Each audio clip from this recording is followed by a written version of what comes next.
All right, welcome everybody to episode 7 of Inspired, and today we have a deadly guest for you. So, this dude I met very, very early on into my career, a very solid guy. He's one of my favorite people up away.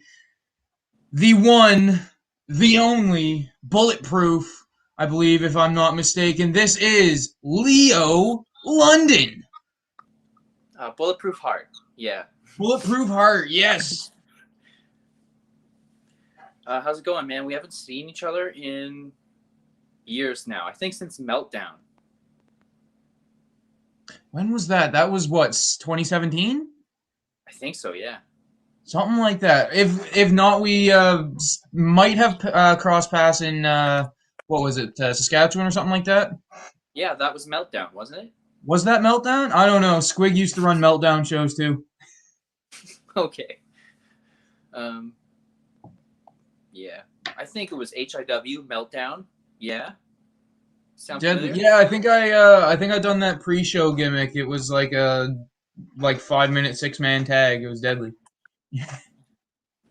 I remember. Yeah, Worked fun Red Heavens time. that night. Yeah, so how's it going? How's it getting on today? It's good, man. Just getting used to post-lockdown life. Things are slowly returning to normal. So that's really good. But, we still have to be careful. Absolutely, yeah. How has the in-ring side of life been since the start of the pandemic? I know Manitoba was hit really hard. How is everything going for all that now?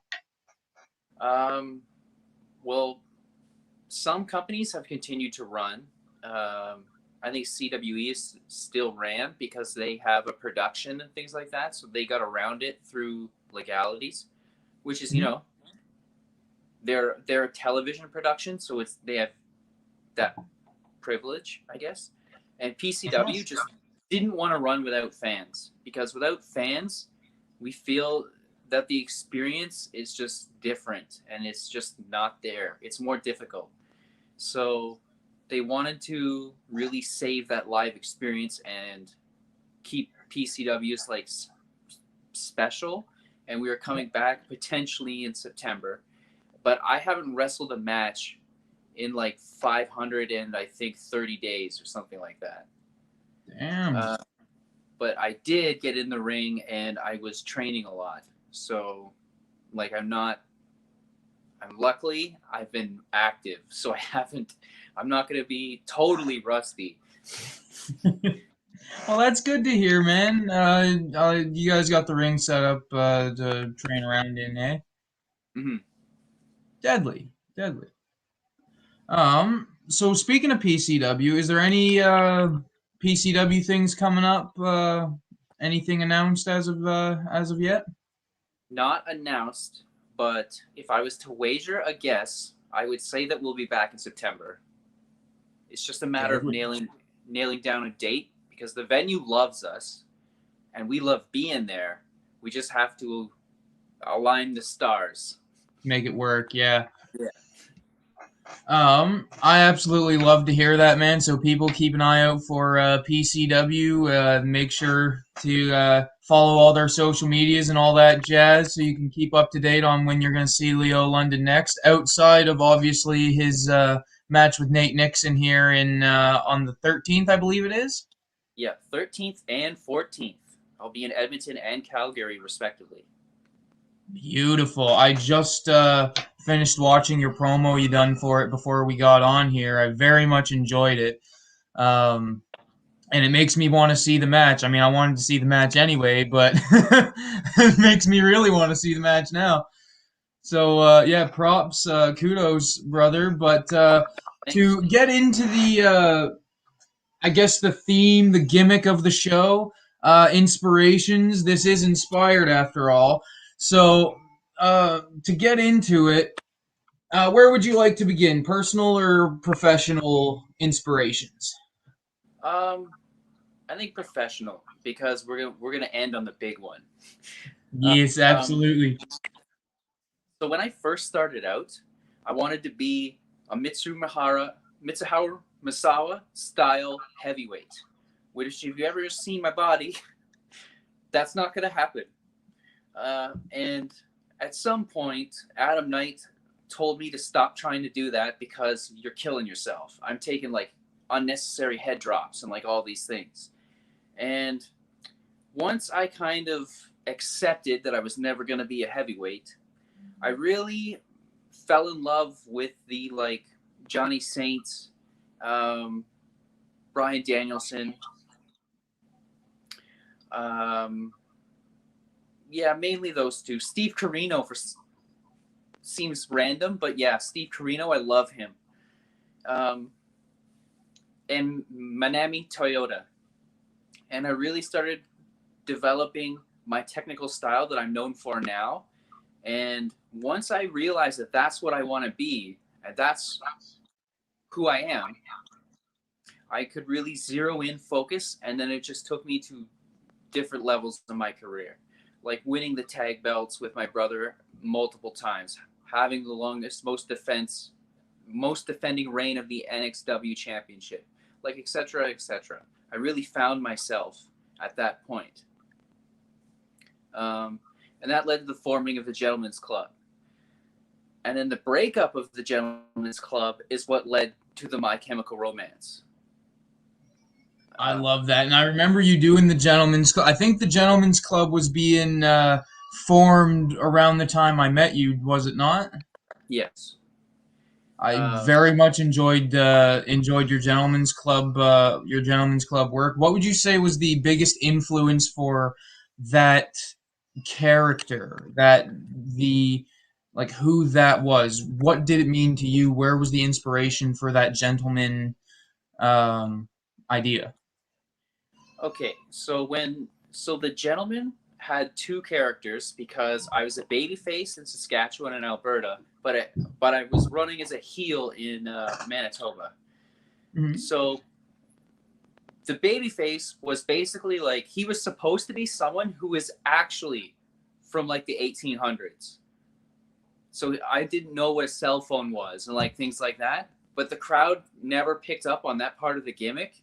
So I just dropped it and was just like a gentleman, like a polite man. And like in my promos, I would say stuff like, as a gentleman, I would never say that those shorts make you look like a dork. I would never say that. and then the crowd started chanting like, dork, dork, dork. It was like, really? That's what you... Oh, I love it. See, but I feel like being the time traveling gentleman who wasn't sure like where he was in time, right? I feel like that could have made for some deadly vignettes. I know, and we tried it.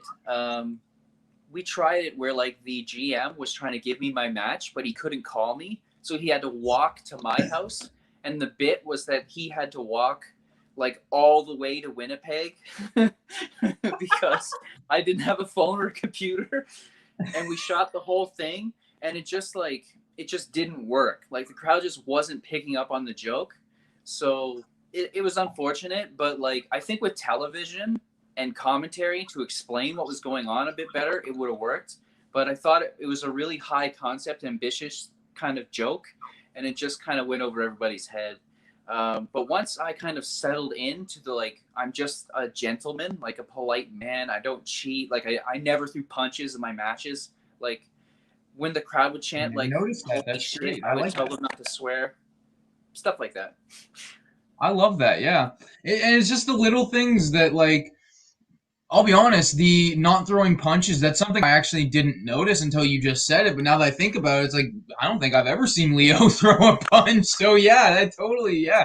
I love those little things, man. Like the little details to make the character connect with the audience on a personal level. To be like, oh, well, this is a good dude. He's not even gonna close his fist. He's a nice guy right there, gentleman.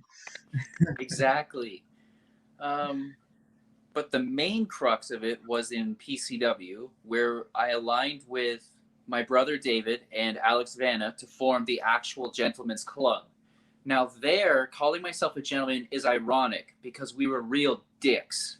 Like the inspiration for that was like varsity high school jocks who were assholes. We've So all we met were, a good few of them. yeah, we were using the term gentleman like ironically. So more like a gentleman's club is actually a strip joint. So that's what we were kind of using it for. Like we were being dirty, disgusting, like Oh, that's assholes. amazing. And so that was us being bullies and more typical heels, like ganging up on people and stuff like that. But what started to happen is I thought it would be funny because we didn't just want to be another stable of guys. We thought it would be funny if we weren't actually like a group, we were actually together, like as a couple. So we started kissing Alex Vanna and stuff like that. And the joke was me and my brother were into him. And we were always competing for his affection. And that's why we were helping him all the time, because we love him. So And so, basically, Alex is a cunt who's taking advantage of these two brothers who are in love with him. yes, exactly.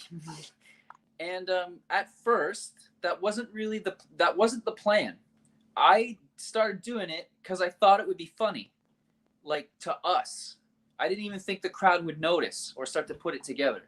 But once they did, they really started to bite on the relationship. And for example, I do this spot that I'm somewhat known for, where I stick my finger in the back of my trunks and then in my opponent's mouth. But this time, the Babyface's tag team partner cut me off and grabbed my hand, and he forced it into my brother's mouth instead. And my brother like gets grossed out and goes, "Oh, it tastes like Alex Vanna's dick." And then the crowd like pops huge because they put it together. Like, how does he know what Alex tastes like, and why does Leo's butt taste like Alex? So like we would do jokes like that just off the cuff, and then eventually we had to talk to Andrew and be like, what do we do about this? Do we nix it? Because it's starting to get like, we're starting to get a babyface reaction for the love stuff. And we were worried because that's not what we were trying to do. Yep. And Andrew was like, nope, don't change a thing. It's working. It's natural. Let it develop. And then we'll pull the trigger. And I didn't know really like what he was talking about. Like I was assuming he was cooking up something because again, this was not a plan. We just did it. Yep. And I didn't really think about how important it was to have a queer storyline. Like that never crossed my mind because I didn't realize the impact of what I was doing. And then I got a whole bunch of messages from people saying how much they appreciated seeing a queer storyline played by a queer person. And then that inspired me to keep going with the angle and even be open about my sexuality and then coming out per se, even though I didn't really, make a big show of it. And that was huge. Like on a personal level, it was much more than professional at that point. That I was able to talk about my own self and be my true self in front of everybody and have them embrace me. So that was huge. Yeah, hold on. Getting a bit emotional now.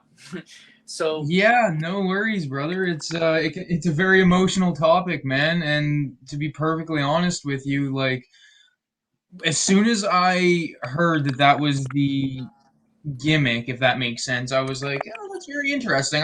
I'm very curious to see how they're gonna go about it. And from the sounds of it, it touched a lot of people in a very personal way. And realistically, that's something that um all of us set out to do when it comes to what we do in the ring is we want to connect with people on a personal level and be like, I'm like you in a certain way and you're like me in a certain way, right? We've got something in common where if I can make it through, so can you. The same way how obviously everyone we discuss on these programs did for us. exactly. And that was huge. And it all started from me trying to get a laugh. Like I was trying to make Alex Van a corpse. That was the joke. Um, yeah, and I just didn't realize the impact of what I was doing till I got all those messages. And Andrew was right on board with it.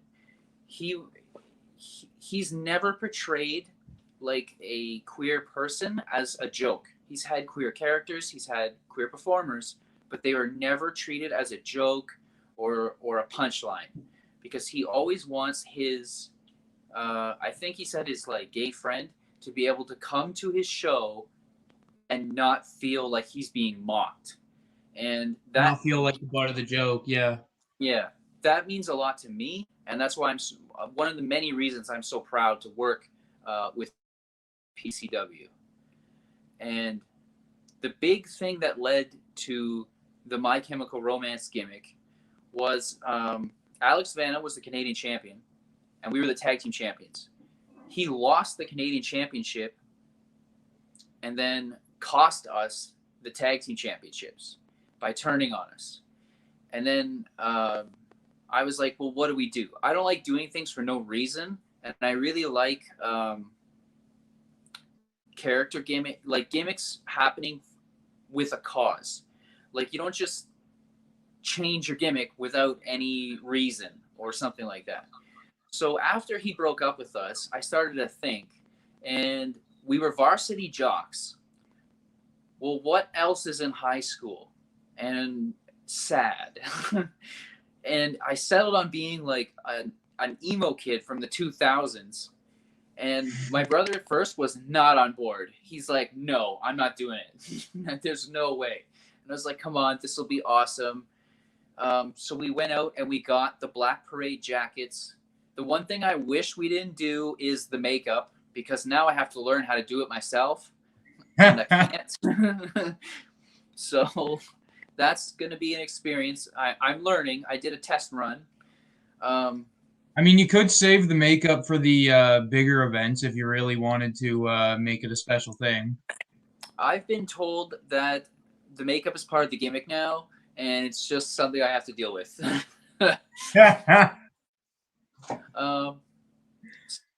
So then we got, I got a black button up and black jeans with a red tie. So I looked like Gerard Way in the Helena video.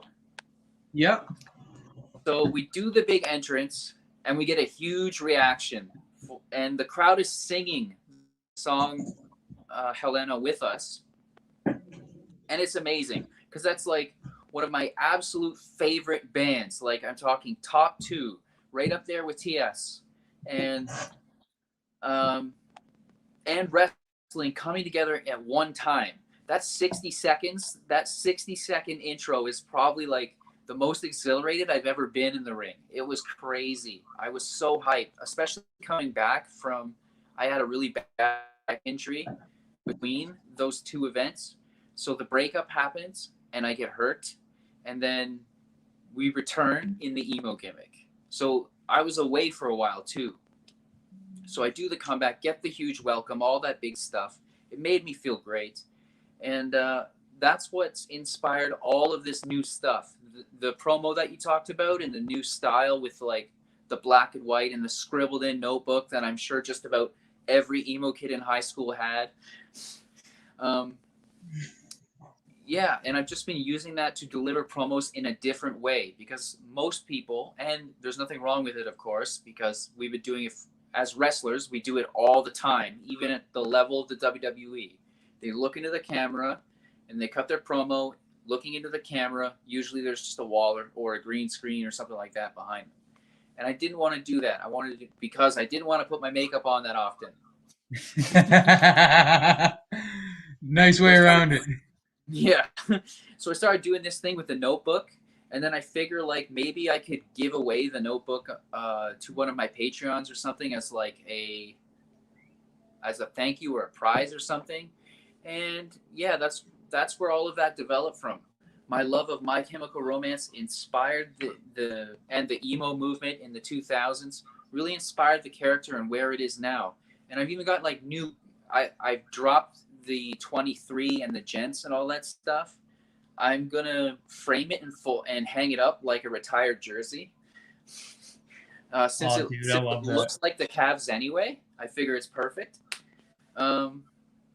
Yeah, so I got new gear that's based off the Black Parade, and I think it's going to be fantastic. And I'm just really excited to unveil the whole thing on the 13th. So, in other words, after the 13th, when I comes out there on when I comes out there up away, does that mean on one of these dates I'm gonna have to find you in that Black Parade gear, and we're gonna have a little tussle? Is that what's going on here? Well, I really hope so because I've been looking forward to working with you like since we met. Like we got to chain for a little bit, and I really felt there was something there between us. Like we just kind of Like clicked. 5 minutes, not even. Yeah, and then we had that kind of four-way match, and I think that's the only match we've had. And everything think we so, did, yeah. and we didn't get to do a lot, looked great. So it's like, oh man, we make great opponents, and it just like And it the worst never part worked is, out. like, I look back at that match, I was like, I was fucking garbage. I was so bad. Don't worry, it wasn't your fault. We all know whose fault it was. Somebody ruined that match, and we know who it was. So let's just say that. Like, we all look back at our old stuff, and we're like, "Oh, I wish I could have done this better," or whatever. Because if you Every don't, day. and you feel like you're the shit, you're probably the shits. And something I noticed, I had Sweet Daddy actually send me a bunch of footage from 2019, and full match wise, I probably posted a quarter of it. The rest I just done up in highlight videos because I was like, I'm not posting this whole fucking thing. I'm with you, man. I'm so selective. Like, if the crowd doesn't respond properly, or like I should say properly, but the way I intend, then I don't post it. If the is shoddy, I don't post it. If like there's a botch, I don't post it. If something goes wrong in the slightest way that I can see, I don't post it. Even if it's one of those things that only me and you would know, like we forget a spot. They don't know that. If the match goes fine and we forget a spot, they don't know that we forgot a spot, but I know. And then I'm like, no, I'm not posting It just it. bugs you, yeah. I um, get that, man. I've had some matches like that where it's like, oh, I wish we got this in and got this in, but we couldn't. So, eh. yeah. But yeah, that's what inspired me in this whole current character we're on. So to go into, well, kind of go back a little bit, when you talk about the technical wrestlers that really got you into that style, what was it about the technical in-ring style that really hooked you, if you will? So I always liked it, but it obviously wasn't the style I wanted when I started, as we said. Um, I always loved like Jim Brake and Johnny Saint in particular, but like I have a whole bunch of influence for World of Sport, like Les Kettle, Steve Gray, um, even like Big Daddy. For those that don't know, Big Daddy is like Hulk Hogan, only wrestled a lot less. Hulk Hogan with less. Think of that. I'm talking, if he did a body slam, it was a huge deal. He would do a body slam, drop the elbow. That's it. That was probably the knockout. And I loved him. I wouldn't say I watch his matches anymore, but um, but Johnny Saint and Jim Breaks in particular, really like engage my attention with how clever they are at getting out of things. Part of me wants to know the big trick that really got me into it, but part of me doesn't because it is the big trick, and we know we got to protect the kayfabe. But um, there is if you know it, you'll know. There's a trick that Jim Breaks will do when it's on wrist locks, and it makes a loud popping the guy's wrist out, And when I was a I kid, think I I know was the one you're one. talking about. Pete Dunne does it, doesn't he? He does a version of it Yeah, he does it with with the his with fingers, the right? fingers. Yeah. Um, when I was a kid, I was convinced he was breaking people's wrists. I was like, "There's that's the only way." It's like there's no way So that sound's coming without a pop of the wrist. Legit, there's no way. exactly, I was completely enthralled by their matches and how cleverly they would escape everything. And like they called him, the commentators would always kind of crap on Jim Breaks for being a crybaby because he would do like very typical heel stuff where like he's like, oh, my mouth, check my mouth, come on, ref, and he's like just creating time and space. Yep. And very simple things like that get massive heat if you're in old World of Sport matches. Like Finley would put guys in headlock and do the old school, like turn his back to the ref and punch the babyface in the head, and they are ready to riot over it because you're not allowed to Great, throw a punch yeah. at all. And of course, the babyface would retaliate while the ref is looking, and then he would get a warning, and it's just classic stuff. But those two and their matches against each other is really what drew me in. And once I started to learn it, I really realized that this really clicks for me. Like, I'm good at this. I'm not so good at other stuff. Like, if you ask me to do a high flying move, it's probably not going to happen. I was in the back once and somebody called, oh, can you do a moonsault? And I was like, dude, I'm going to hold your wrist. You're going to sell. And then we're going home. There's no flips. Twist, no flip. Yeah. So like, once I realized that this clicks with me, I really started to vibe with it. And then I just started becoming a sponge, absorbing as much as I could. Like, I could counter out of the wrist lock for an hour and never repeat myself. I know this because I tried to film a video of all the wrist locks counters I knew, and it took an hour. So even though I only get put in the wrist lock like once a match, whatever. But yeah, I eat that stuff up. Like, even their tag matches, World of Sport tag matches, are just on another level. They're crazy. Yeah, I can't rave about it enough. Speaking of tag team wrestling, you kind of done a perfect segue, without even trying. Speaking of tag team wrestling, obviously you were a tag team with your brother for a good while. Yeah, we still are. I was just about to say still are if I'm not mistaken, but what would you say were some of the tag teams that inspired how you guys worked together? Where, I mean, obviously, myself, I'm going to be debuting my new tag team coming up soon, the Midnight Headbangers here at Can-Am. And it's funny, someone told me they get a very Midnight Rockers vibe off of it, which is perfectly okay because we're ripping off the same teams they were. No, I'm just playing. But in all honesty, the plan is to take inspiration from the likes of the Midnight Express, like the Rock and Roll Express, guys like that. By the way, rest in peace, beautiful Bobby, the greatest in-ring technician when it comes to just crisp, clean. Everything he did was beautiful. And that is an understatement. Bobby Eaton is the fucking man. Rest in peace, Bobby. You are. Oh. But yes, what guys were your tag team inspirations? Not just for you, but for your brother as well.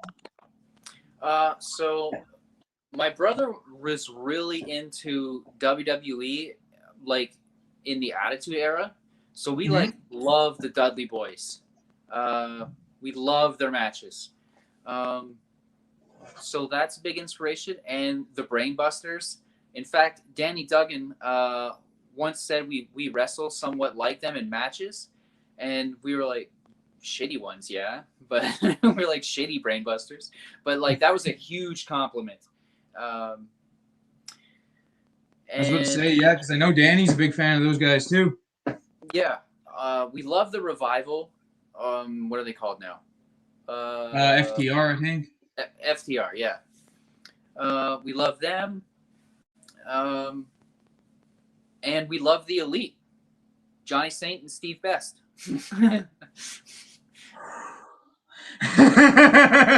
Not where I thought you were going with that. That is I'm so much happier with where you went with that.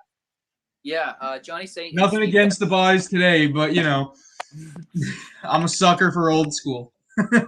I did that on Twitter. I said I was gonna stand the Elite, and everybody started to freak out. And I was like, no. Johnny Saint and Steve Best. They're the Elite. They call themselves the Elite, and once I realized that, I was like, oh, I'm gonna make this joke all the time. You got it. And I always confuse Steve Best with George Best, who is a Manchester United football player, and I'm a huge Manchester United fan. So if it's George Best that's the wrestler, I apologize. I always confuse who is who. But yeah, those ones in particular. But we take little bits from like everybody.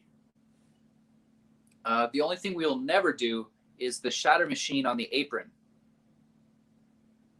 Yeah, they did that spot, and then they tried to put over that the shatter machine hurt Johnny Gargano worse because they were on the apron. And I was like, how? It hurt Homeboy giving the move more. Yeah, it was really weird. I never understood it, but yeah. I mean, if they rocket launched him up into the sky and have him just eat shit on the apron, that's another story. But yeah, he jumps and he takes the bump on his back, and I was like, what's going on? But wrestling has evolved to this like super spot heavy kind of, I guess, PWG style. I like where you went with that because PWG is a company that doesn't really get the credit that it deserves. And I say that because when it comes to opening up people to independent wrestling, PWG was a company who was bringing in guys, and still are, that are world-renowned talents and putting them all on one show, realistically doing the same thing that Ring of Honor was built on. Yeah. And they put it on a platform where they would have the entire show have a highlight on YouTube, and you'd have to buy the DVD if you wanted to see the full match. But the highlights were so fucking insane that you're like, oh my god, I need to see what's coming out next month. Yeah, like their strategy is really crazy when you think about it.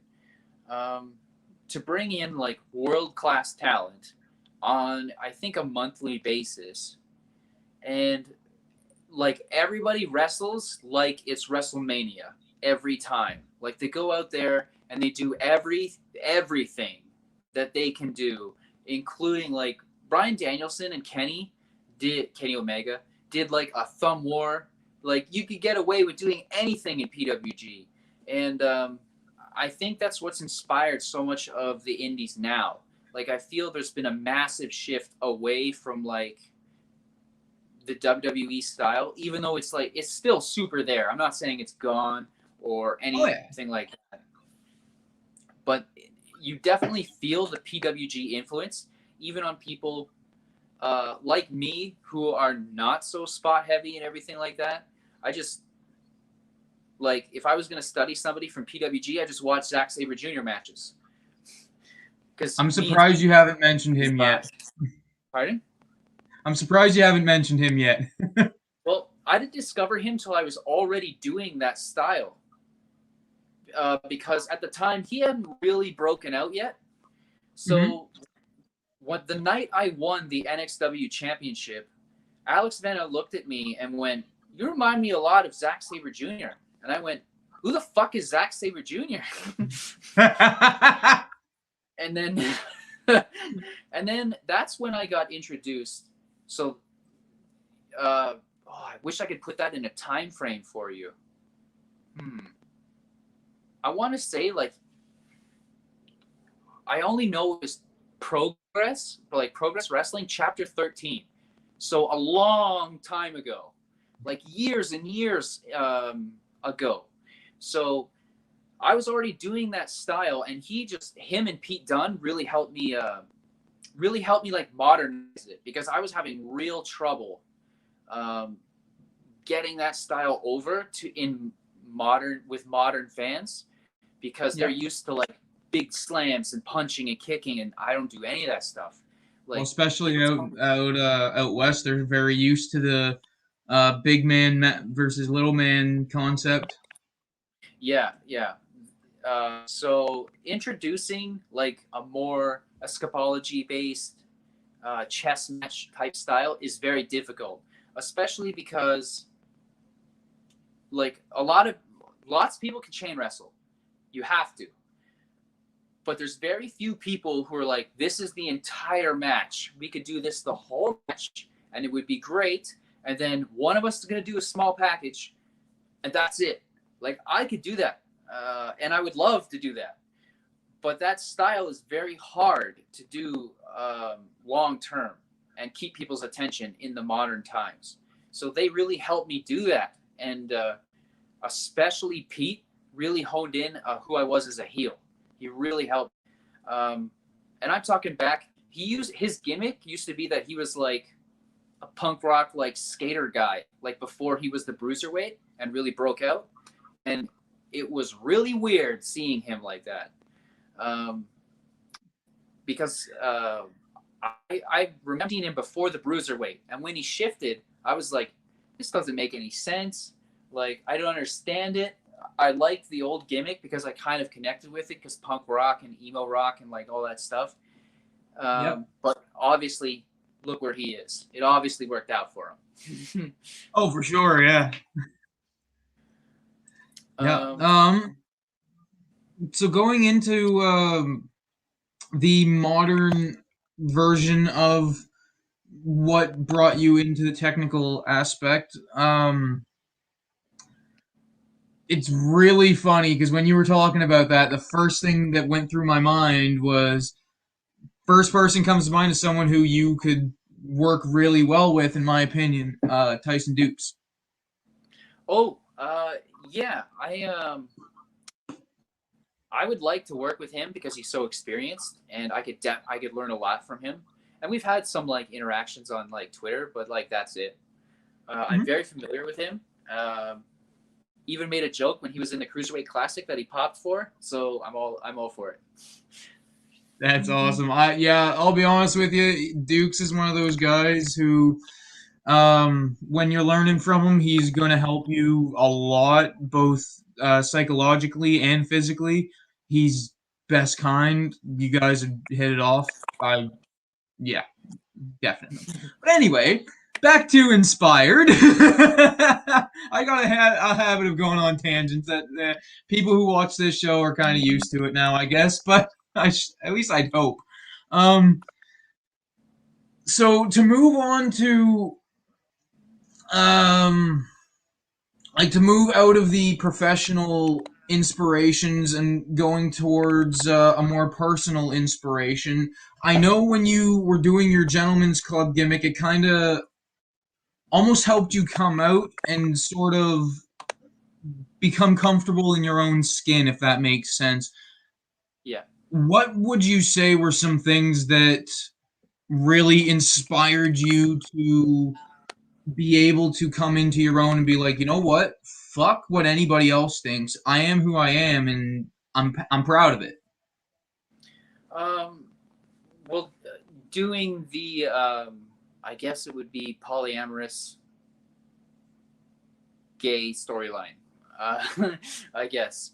Really, that was the gateway to being open about my sexuality. Even if I haven't nailed down exactly what my label is, because, like, There's a I lot. don't feel that any label accurately describes me.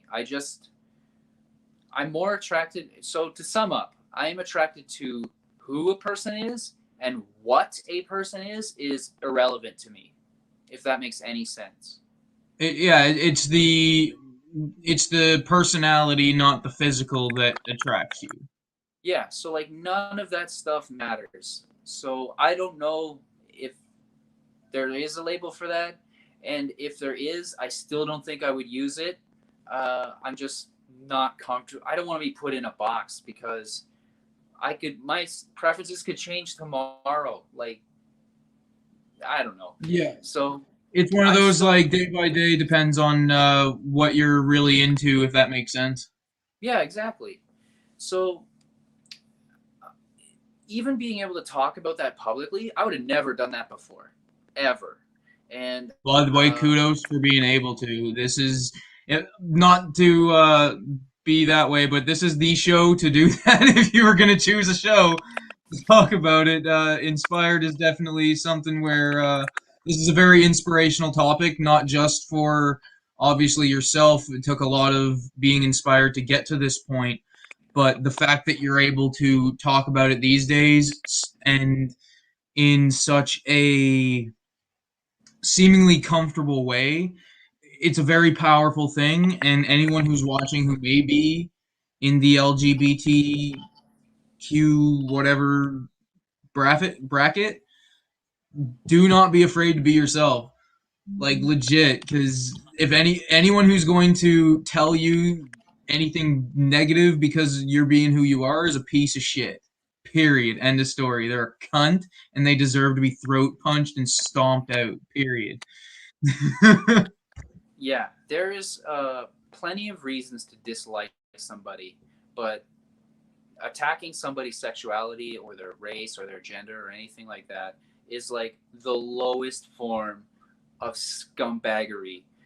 And yeah, I hope they all step on Lego. I got kids, man. That's a real possibility. Oh, I forget what I was talking about. Yeah, so the angle, as I said, was like super important to me coming out and then getting all of those messages. Uh, really inspired that the openness that I have, and like knowing now that I came forward, there's a lot of other people who contacted me, and I don't want to like name anyone because they're in the industry, like they're wrestlers, Mhm. who said that they were in the community as well. I think they're open, but just in case they're not, I'm not gonna like start naming Absolutely, people. yeah. And that was huge because now I feel a sense of camaraderie even within the industry. Um, and I felt very safe. Andrew was the first person to contact me, and he was like, "If anybody says anything to you, let me know, and I'll beat the shit out of them." And if you've ever seen Andrew, you wouldn't doubt that he could. um, so that was really important. And then the one time someone's used a homophobic slur against me, he was, let's say, removed. um, Yeah. Um, I mean, I know who it is. mhm. I do. And my personal relationship with the guy is much different, obviously. It was one of the guys that really helped me out a lot coming in. So it's like, I don't know if with on that side of things, it's a hatred for what or who or what the fuck. Personally, I have no idea what that is.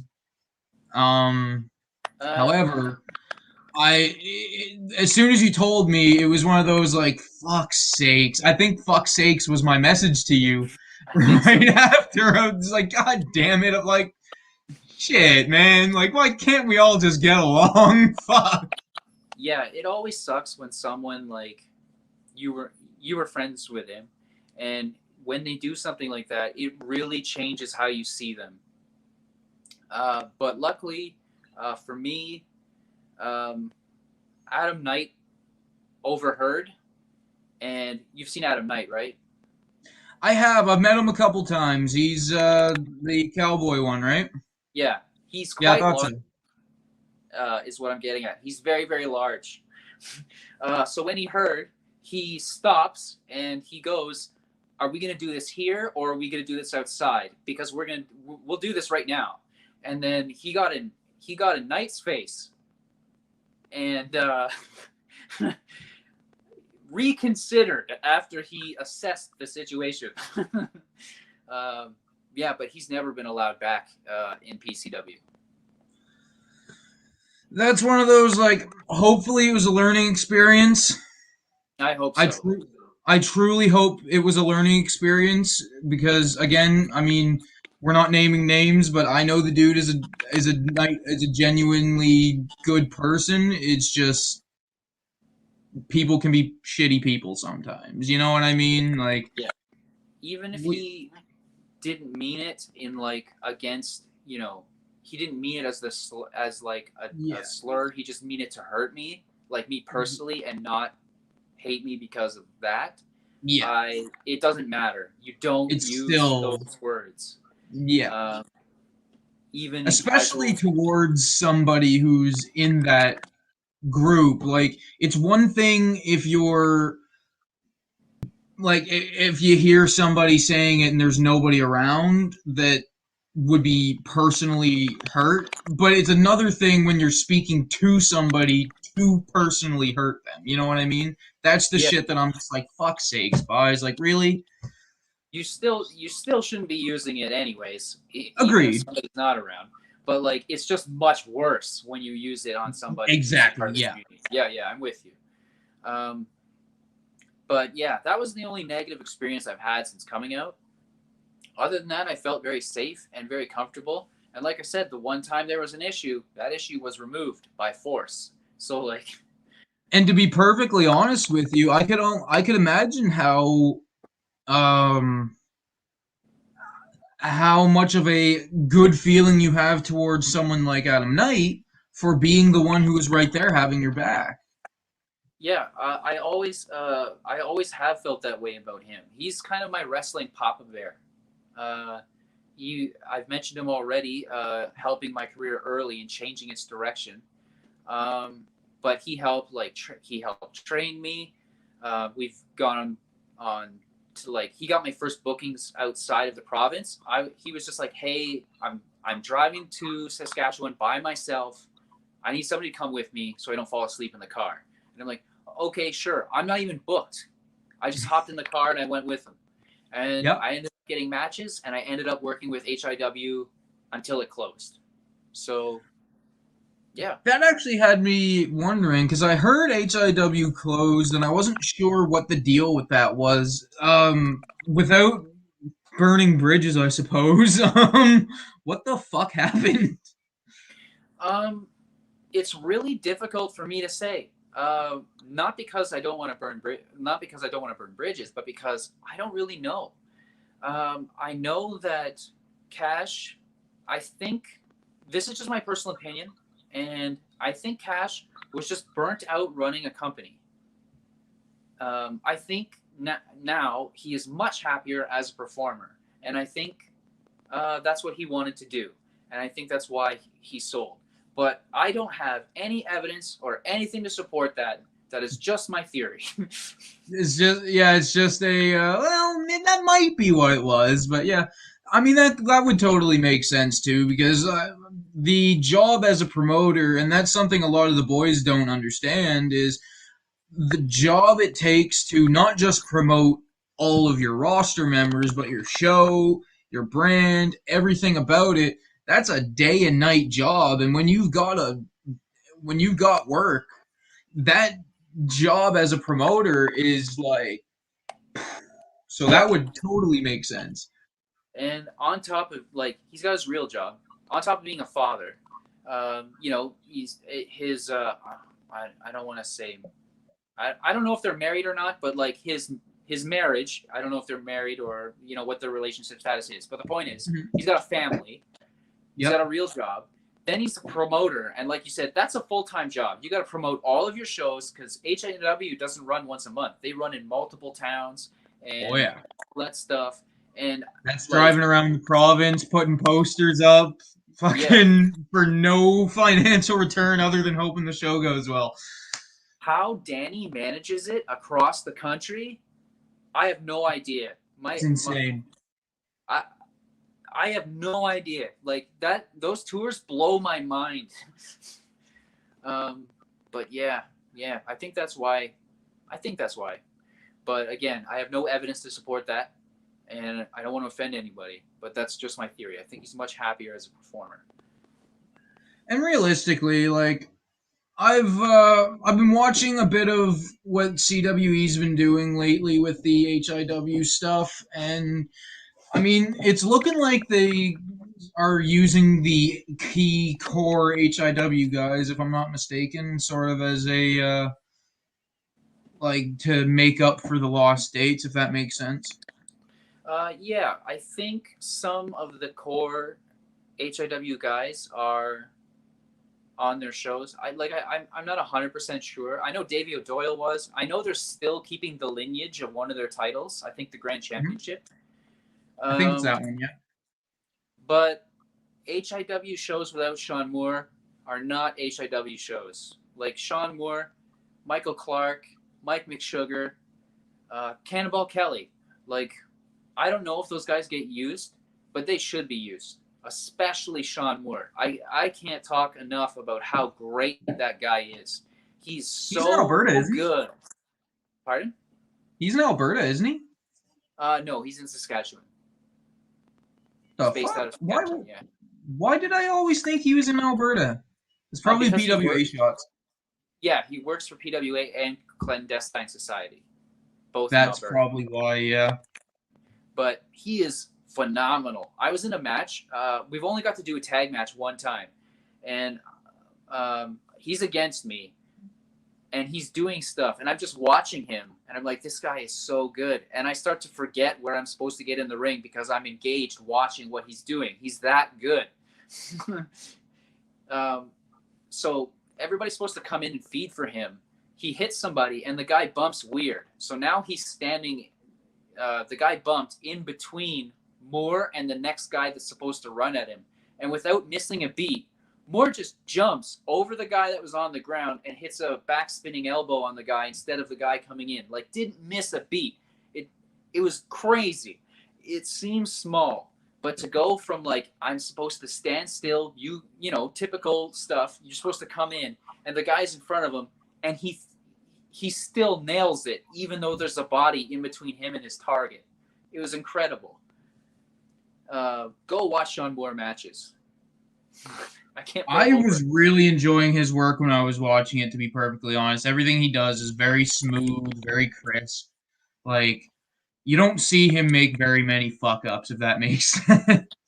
Yeah, he's talked about being trained by Shibata, and you know, I think he's him or his brother trained at Lance Storm's Academy, and I'm sure they just shared all the information. I think it was Sean, but he's incredible. I would say he inspired me actually, because I got to work with him and we trained a bunch when I was working with HIW all the time, and like just chatting with him and picking his brain. We were able to share a lot and like exchange ideas, and I felt like I grew as an armor around people like him. So yeah, definitely him. I love that, man, and like that's something is always great to hear when there's other boys in the locker room who, just being as good as they are, inspire the other boys to step up their game. A couple other guys like that off the top of my head, guys like Michael Richard Blaze, Heavy Metal, just off the top of my head, guys who, you know, go out of their way to make sure that they are some of the best in the country. Like, when I look at the top talents in Canada, I'm looking at the likes of Tyson Dukes, the likes of Josh Alexander, the likes of Johnny Devine, and guys like that. But the Metals and MRBs and Sean Moores are in that conversation. They certainly are. They absolutely are.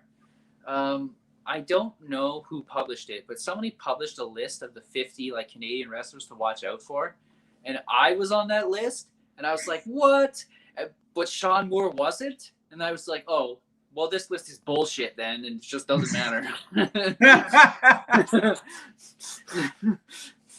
Yeah, it's like this list is somebody who just came to a couple shows and wrote out their favorites, but yeah. like he mentioned like Mike Bailey and people like that. So he Okay. didn't know who he was talking about, but it was very Ontario focused. And the publisher, like, I thank him a lot for putting me in there, and I really appreciate it. But like, Western Canada always gets overlooked like that. And I even made that joke on Always. Twitter with Thad before he even knew I was in the list. I was like, "This is all Ontario guys, isn't it?" And then Thad laughs, and then I look at it, and I I was like, "You didn't tell me I was in it." It's like, nobody told me I was in this shit. What the fuck? Yeah. But Oh, definitely that's watch awesome. out for those guys if you're watching the Canadian Independents. And in fact, just watch Sean Moore to be everywhere. He wants to be a world travel wrestler, and he's going to be. This guy can do anything he wants to. 100%. I would really like to have a match with him. He'd be tremendous. Me too. He's on my my list per se, because like I said, we've only got the tag match. So yeah, I really want to get in there with him. Yeah, I am very excited at the thought of everything that's potentially able to come down the works here coming out, between, you know, your appearance in RCW coming up. It is RCW, right? Yeah. Obviously the Can-Am stuff we got coming out. The Alberta Wrestling Academy is on the go, pumping out kids like, who pumped out a lot of kids? I don't know, Magic Johnson. Fuck, I don't know, but like, there's a lot of deadly stuff happening out there in Western Canada. Definitely something to be having people keep their eye on. Bro, we're about 2 minutes off of an hour here. Should we go into the main event? Yeah, probably. This is likely going to be my longest podcast, and honestly, I'm very happy about that. This has been a very fun conversation so far. Let's take this and move to a musical side of things. We've discussed the professional wrestling atmosphere. When it comes to music, obviously, My Chemical Romance was the lead for this episode. Obviously, you weren't able to be a professional wrestler when you were a kid, right? Like, Yeah. it wasn't an option. I'm sure you would have if it could have been, but you know. So, what would you say were some of the major influences, inspirations you had when you were younger, like as a young kid? Well, like Metallica was huge, and like a lot of metal music. And at first, I was one of those kids who, like, you know, my parents were terrible and all that stuff, and I really took to metal music, and like that didn't just become something I listened to; it became my identity, because I didn't have one, because like you're developing when you're at that age, you don't know anything. Yep. But at some point, and I rejected anything that wasn't metal music immediately. Whether or not I heard it is irrelevant. But once I stopped doing that, I really started to get into all kinds of things that inspired me. Like Frank Sinatra, I love him. And funny story is the first time I ever went into a casino, I thought it would be like Frank Sinatra movies where the blackjack dealers are in suits and like the slot machines had levers where they distribute coins. And then I get in there and it's all electronic now. And I went, this is bullshit. Where's the suits? Where's the tuxes? What the fuck? What is this garbage? So that was huge. Outlaw Mud Show Casino here. Yeah.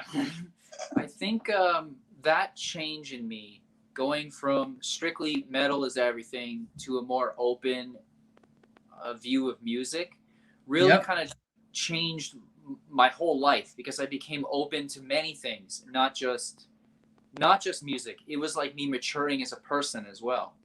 And then I started to fall in love with all kinds of different acts, like, you know, DMX, Jay-Z, all kinds of stuff. But My Chemical Romance and the emo movement, like Panic at the Disco, and all that kind of stuff. I was an angsty teenager. Like, of course, I love that stuff. And then, like, it influenced my style of dress. Like, I was dressed like a typical metal kid, and I kind of shifted away from that. And like I said, matured as a person. So, yeah, I guess that's it.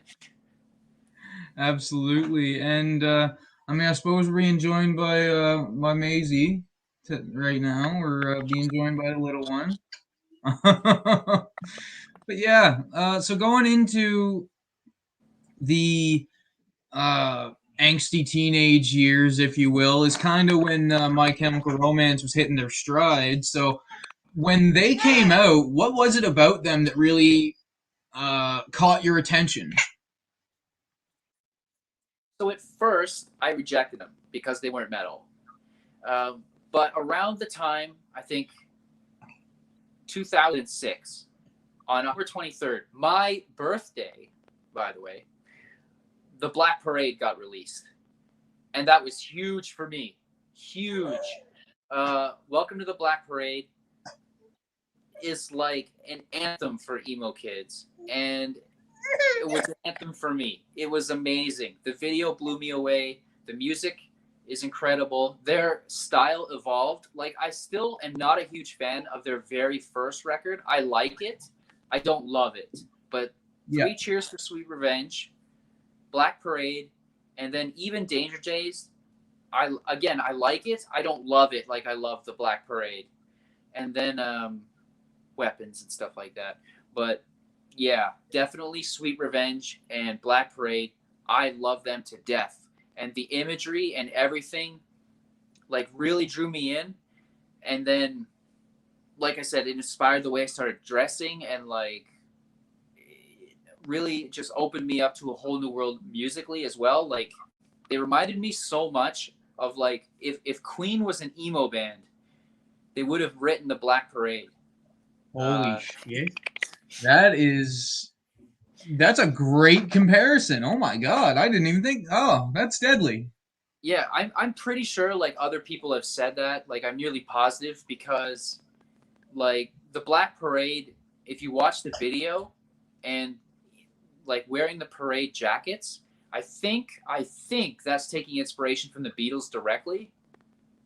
But if you watch, like, certain movements that Gerard Way does, I wouldn't say mimicking, maybe, like, channeling is the right word. He's totally channeling Freddie Mercury, like, with the mic stand in particular. He does a lot of, like, Freddie Mercury's movements. And I'm not sure if that was intentional just for the video or if that's just him. But it's the inspiration for them was definitely Queen in that video. I'm nearly positive it was intentional.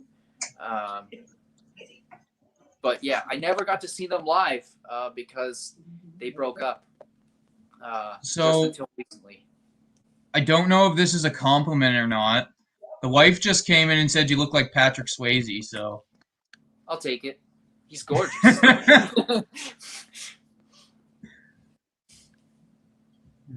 Oh my god, he does look Patrick Swayze. The kid agrees too. Shouldn't he be dead?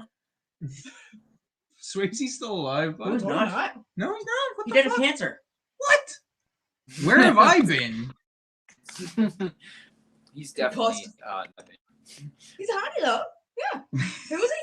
That's Leo. Leo. London. Okay. Where's he wrestle from? He's in Winnipeg. Oh, So okay. his name's Patrick Swayze, okay. Do he wrestle with Duggan? No. No? PCW. Yeah, I'm gonna call you Patrick Swayze from now on. Cool. But anyway, slight digression there. But yeah, going back to My Chemical Romance.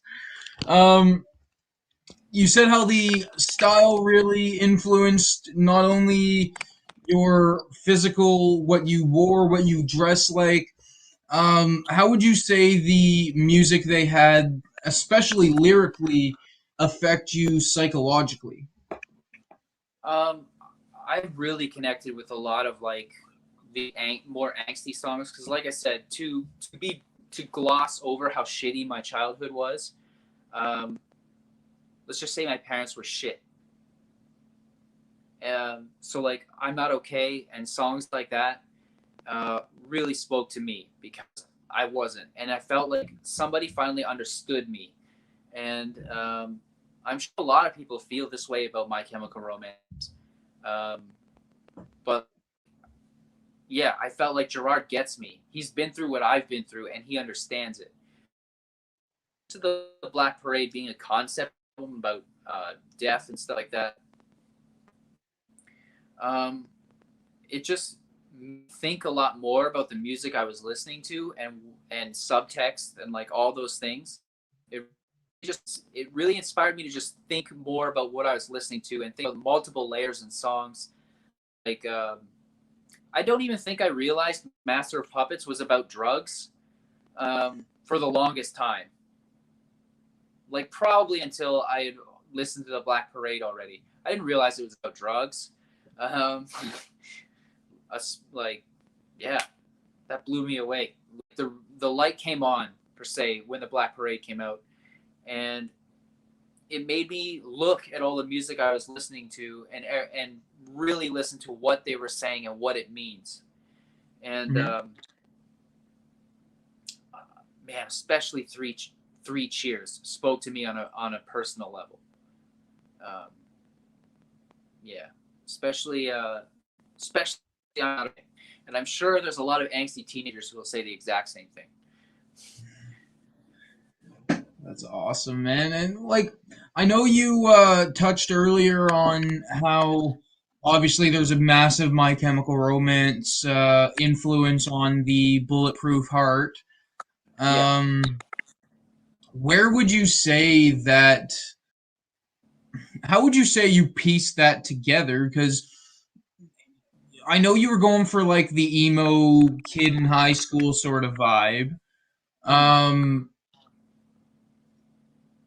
when I see the My Chemical Romance stuff, like I'll be honest, as soon as I seen you and your brother come out with that, immediately, instant, knew exactly what it was, like exactly where the inspiration for that look came from. Where, like, how did you find piecing all that together? So as I said, it came from, I touched on it briefly, when Alex Vanna broke up with us. So it was done the turn happened. I had to take a break to heal my neck. And when we're gonna do the emo thing, he didn't do the official breakup, like he broke up with us until after the match. So I was like, that's a bit weird. We're gonna come out to the emo music and stuff like that, assuming he has broken up with us. But since he has turned on us already and hit us with the belts, we were like, okay, it's fine, we can get away with it. And we tell Andrew, listen to what we're gonna do, and he's like, this is dumb. What is this? I don't understand. No one's gonna get this. I was like, trust me, I'm demo god. I know the demographic. This is gonna get over huge. And it did. It was massive. And like I said, for that 60 seconds, I was on cloud nine. Chills, goosebumps, all that kind of stuff. Listening to the crowd sing the lyrics with us as we came. But piecing it together, I thought about Heartache, emo kid in high school, and I would recognize them like you were saying. Now, initially, we were also only going to do it once for the anniversary. It was to be like a big thing, and it's the anniversary, so let's do something special. So it was representing the breakup and the heartbreak, but we turned and looked afterwards, and largely we did, and we decided that we keep the emo thing as like Demon Balor. We matches. Yep. But there was such a positive response, and demand it. Like, I got contacted by a promoter in England, actually, and they wanted to bring me in. Unfortunately, the deal just didn't work out. But they assumed I was the emo gimmick all the time. And when I had to, no, I do. Like, I can bring it, and that's fine. But I just assumed you were doing it all the time. Like, it's on all your merch and stuff. And I was like, yeah, that's a good point. And so when the break happened, or I should say lockdown, when the forced break happened, I was like, when I come back, I'm just going to embrace the emo thing full time. And then I could use the lockdown and everything that took from me, all the opportunities that I lost. I was booked to wrestle in the United States. I was getting booked to wrestle in England. Like, I'm already wrestling across Western Canada, and all of that was taken away from me by lockdown. So now that's even more motivation to be sad and be emo and like all that stuff. So I'm just using it as fuel for the character now. And I guess actually the lockdown was the final piece of the puzzle. Like, all of the pieces were there. I was already doing the emo music part-time and like all that stuff. I had the breakup with Alex Vanna, but the lockdown and it taking away from me all those opportunities that I had and forcing me to sit alone in the dark, per se, is really the last thing that made me decide to do this full time. So I guess that's it. That was the last thing that I needed. Well, look at that. Something good comes out of the pandemic. What the? Yeah. But I mean, and that's something like I'm very excited to see where you go forward with this Bulletproof Heart. And I'm very excited to see what you've got in store. Obviously, I know you'll be on PCW whenever they're back. You'll be obviously there with RCW 13 and 14. But with this new Bulletproof Heart, is there anything? How do I word this? Is there anything that you're planning with this Bulletproof Heart that is something that is going to surprise people, if that makes sense? Like, is there any shocks you have ready to go, ready to be like, hey, boys, as soon as you see this happen, like as soon as you see me next, you'll see something, right? So mainly there's going to be, like I said, very subtle changes. So just things that the gentleman wouldn't do, Bulletproof Heart can do. So for example, the best example I could think of is I was in a match with Jay Walker, and it was babyface versus babyface, and the whole match is built that we're friends. And at first, I didn't want to take the match because I don't want to risk hurting my friend, and I already lost Alex Vanna, the person I love. I don't want to lose my friends. And there's a spot where I get him in the Danielson elbows, where I'm gonna just rain elbows down on his head. And if I had done it, I would have just won the match, but I didn't because I'm a gentleman and I don't want to like. He's got a family. Yep. So I shifted and put him in cattle mutilation, and he was because of the time I hesitated, he was able to recover, pin me out of cattle mutilation, and I lost the match in the Canadian Championship. Now I don't give a shit. Like, those elbows are coming. I'm not going to be doing handshakes on my entrance anymore. That was another little thing I did as the gentleman. I'm not going to do that. You might see me throw punches, but it depends what my punches look like. It's been so long since you threw one. Yeah. Yeah, so I don't know if I'm actually going to throw punches per se, but I'm definitely going to be more aggressive and in the ring. So more, not punches, probably European uppercuts and like forearms and things like that. Yeah. But definitely it's more about being able to pull the trigger when the gentleman couldn't. Okay, so yeah. basically this Bulletproof Heart has led you to be a bit more aggressive, a bit more violent. Yeah. It just doesn't have any problem with it. I've come up with a new finish. I call it Cheers, Sweet Revenge. Basically, are rings of Saturn with my legs. Like my arms are still free. So like all that pressure, like your legs are much stronger than your arms. So being able to put rings of Saturn with just my legs and crush them with all that weight, it's excruciating. And I can't wait to start beating guys with it. I'm just so excited to tap guys out. Except they can't tap; they just have to yell that they give up. Both their arms are trapped. And you can't tap with your feet because then the people think you're firing them up. Yeah. Yeah, that's it mainly. More subtle and attitude changes than actually like I'm not going to start doing suicide dives and stuff because I am too old for that shit. That's something too. Jeez, I didn't even know. You're not that old though, are you? I'm 35. The fuck? Since when? Since October 23rd of last year. Holy shit! I thought you were a lot younger than that, boy. Thank you. A lot of people assume I'm younger than I am, and it blows their mind when they realize how old I am. Yeah, I thought you were closer to my age. Fuck. A lot of people do. A lot of people assume I'm younger, and I take that as a huge compliment.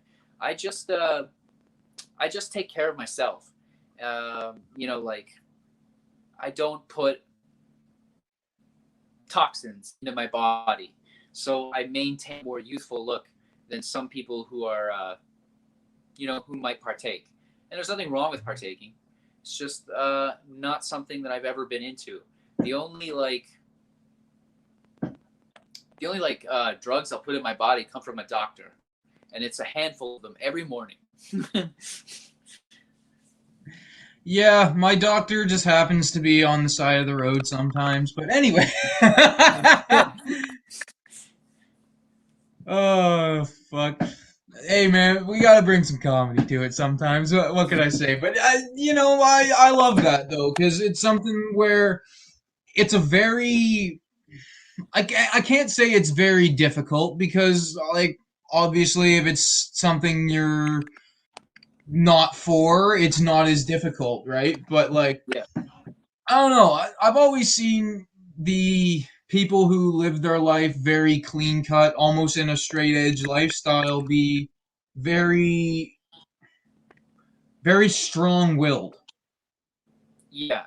Like There's very a lot strong willed people, very quick and easy to stick to their guns because, like, to not indulge and to not partake, especially when you're surrounded by people who what they're partaking in for some of them is a vice.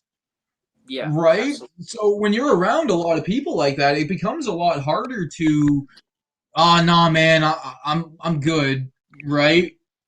Yeah. There was definitely a lot of pressure in high school and things like that to smoke and all that stuff. And even drinking, I just don't get it. Even in high, I was doing the math in my head. I was like, you spend how much things? That's like a PlayStation every month. That. And I did I'm not edge that requires, and I'm just not committed. I'm like if I'm out, I might have a drink at some point.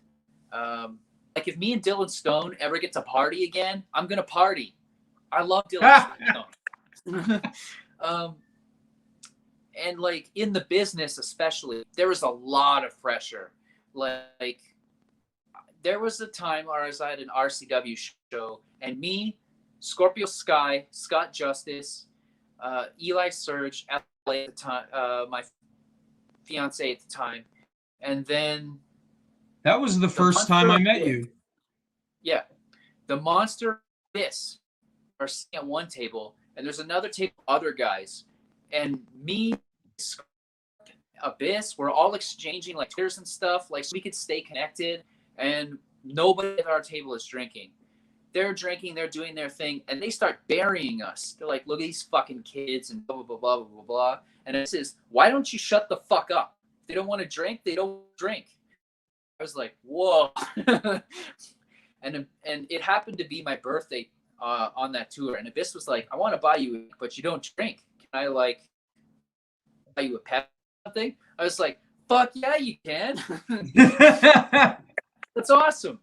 Yeah, Abyss, I don't want to kill his old character, but he is a teddy bear. He's a sweetheart. I love him. He is so nice. Just yeah, I can't put him over enough. He's So you were on this show because it's the same loop. The Edmonton show of that tour was where Abyss kind of had like one of those movie moments where so I wrestled I believe it was Britton Bayless, whatever happened to him.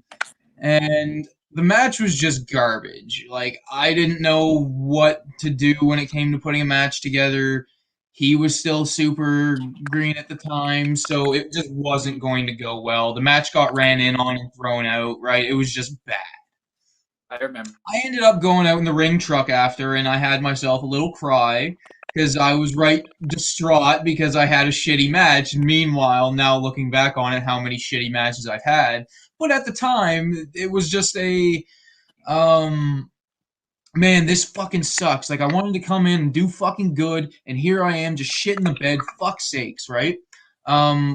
Actually, one of the guys we discussed earlier, without naming names, was one of the guys who helped me out with that. But anyway, we get back into the venue, and this is after I'd been chewed out and shit, right? So we get back into the venue, and Abyss is stood there. And he notices he notices there's a fucking guy here right emotional, right? One of the boys speaks up and is like, man, or it was either one of the boys or myself saying, man, I just had a really shitty match and I just don't want to have shitty matches, right? And he looks at me, and right as he starts saying this, his music starts playing in the background. He's like, if you're playing baseball and you hit like 4 out of 10, you're still one of the best hitters in the world. And then he walks off like it's a fucking movie. I'm like, what the fuck just happened? Yeah, that's. Whoop. I better plug this in. Hold on. Yes, for sure. He is fantastic. He watched one of my matches with Tiger Ali, and he loved it to the point where he started riding in our car, like with me and Ella Blake. And it was amazing because he would just rave about how good the match was. And, oh, man, I'll fix it in a minute. And no sweat. He just really liked what we were doing. And it was really cool getting to bond with him. There we go. It's all messed up. Oh, you can see all the damage in my house. I don't want that. Yeah, before I moved in, somebody took a beating to this wall.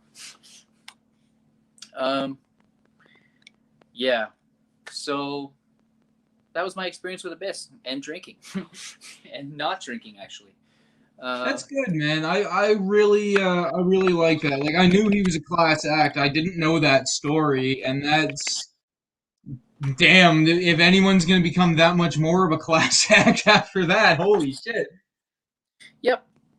I can't put him over enough. He gave me his contact information and stuff, and that blew my mind. He asked for a picture with me when we dropped him off at his hotel. I was like, what? That's deadly. Yeah. That's awesome, man. Like, I heard after that weekend, he apparently went back to Impact and had nothing but good things to say about the crew and about the company and all that. And I was like, oh, that's really good to hear. Like, he had a good experience, and when he was there, he had a great experience with most of the guys, where he left a very good impression, as did Scorpio Sky, who I have kept in somewhat-ish contact with. Like, sorta. Like, I'll write him every blue moon, but, like, other than that, like, he likes my posts on Instagram every now and then, shit like that, but another really good dude. I remember during the time of that show was the time of the first Trump election, and that was a major topic of conversation in the world. So I remember I was talking to Abyss and Sky both about. He's like, "You guys are really stuck between a rock and a hard place out there, aren't you?" Yeah, that was a horrible time. But I can't figure out how to plug this in, so we probably have to wrap it up soon. I was actually just about there. Okay, cool. So with Leo London and everything you got on the go, where is the Love Wrestling Network fans, the Cameron Stevens fans, and more importantly, the Leo London fans gonna find you? How are we gonna ever find what you're doing on the interwebs and trying to let's get your stuff out there. What are you doing? I am at Leo London 23 on everything: Twitter, Instagram, Facebook. You can even find me on YouTube. Although my YouTube channel is just bleeding subscribers right now because I used to be a Yu-Gi-Oh channel. I'm not anymore. Yeah, they're not used to the wrestling, and apparently they don't like it. So, Well, they can fuck off. Yeah, you can find me at Leo London 23 on everything. Leo London 23. It's right there on the screen. Write it down. Do whatever you got to do with it. Make sure you follow this beautiful bastard on everything he does. He is best kind. Like, this is a true gentleman. Yeah. Tell me what your favorite My Chem song is. Everybody, tweet me your favorite My Chem song. Yes, tweet him your favorite My Chemical Romance song. While you're at it, seems I'm the Steel Panther. Tweet me your favorite Steel Panther song. Fuck, why not? But yeah, shoot Leo as much love as humanly possible. He's a great dude, tremendous talent. And overall, like, I always enjoyed being around him. He's a great addition to any locker room, in my opinion. And now we're going to go into the same old thing that we do on every program, and that's the however long gig of me promoting shit is. And we're going to start out with the promotions I'm associated with. So we're going to start out here in Newfoundland with Linktree, linktr.ee/New Evolution Wrestling to find everything for professional wrestling in Newfoundland, Canada. That's right. It's the only and best way you're going to find professional wrestling out of Newfoundland. But that's not all. I ain't done yet. No, not yet by a long shot. We got Linktree, linktr.ee/Can-Am Wrestling. That's right. We got Can-Am all the way in Alberta, making sure everybody can get brought in the right way. We've got Alberta Wrestling Academy. You can go through that link and find them, sign up, and start your journey into this crazy ass profession. And hey, you might get to be beat up by me a little bit. Who knows? But to close out my link trees, because there's 3. And the one has been on the bottom of the screen the entire episode, linktr.ee/TSP Cameron Stevens. That's my link tree. And on that, you'll find all kinds of shit, all kinds of stuff. You'll find this podcast, both video and audio. You'll find all my social medias. You'll find streaming platforms. You'll find my store, which today has 4 new designs up. That's 4 new designs, including the Midnight Headbangers design. So any fans of Jordan Aries and myself can pick up a Midnight Headbanger shirt from Pro Wrestling Tees, and it's going to be effing sick. But also on there is my official website. That's right, I got a website, and it's got my match history on it. Unfortunately, I don't have my Saskatchewan stuff. None of that was actually wrote down at the time. I wish I wrote my shit down, but I didn't. So what's there is whatever I could find. Still quite a few matches there. It's got 5 different year gaps for everything from 2016 onwards. And it's a great way to check shit out. I've got the links for my family on my own link tree, and obviously the 2 I also listed before. Yeah, make sure to check out all my shit, guys. There's a lot of it. So there's a lot of it. and you know, working hard, right? But Leo, was there anything you wanted to say to the beautiful people before we close out this episode? Thanks for having me, and never be afraid to be yourself. Let your flag fly. I absolutely fucking love it, brother. When it comes to living life, you gotta live it your way. Be who you are. Do not be afraid to be yourself. Because if you're afraid to be yourself, that's just a shitty way to live. It really is. It sucks. And it's a much better feeling to be on the other side of it. So make sure, be yourself, and check out everything we're doing. Send Leo some love. Send me some love. And we're sending you all the love we've got. Absolutely loves you people. And signing off, this has been Inspired. Leo, thank you for coming on, brother. No problem. Thank you for having me again, and hope to see you again soon. Absolutely. We'll see you soon, brother.